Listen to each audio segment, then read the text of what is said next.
Representing data, example 5. In this example, we've been provided with a histogram that's already been drawn for us, and we're asked a number of questions about it. The first one says, why should a histogram be used to represent these data? Well, the question is all about time, the time which is taken by a group of children to solve a puzzle.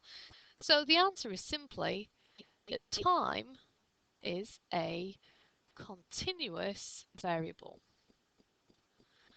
You would only use a histogram when you're working with continuous variables. Part B, write down the underlying feature associated with each of the bars on a histogram. Now, sometimes people say that the area is equal to the frequency. That's most commonly true, but it's actually that the area is proportional to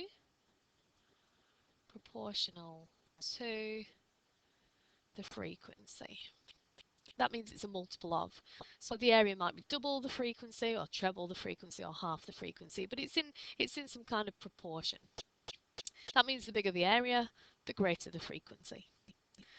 What area on the histogram represents one child? Well, the only clue we've got is that the shaded region represents 78 children.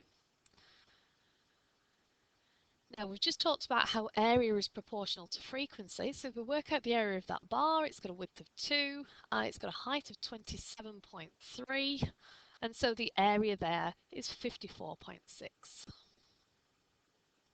So if 78 children is represented by an area of 54.6, one child would be represented by an area of 54.6 divided by 78, which works out to be 0.7, and that will be square units, whatever the units are on the graph.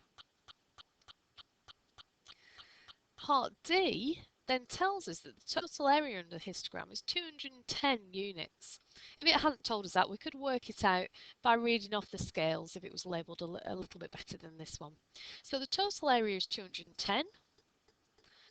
We know that every 0.7 represents one student, one child, so if we divide by 0.7, that'll tell us how many children are involved. And if you do that on your calculator, it works out that there are 300 children.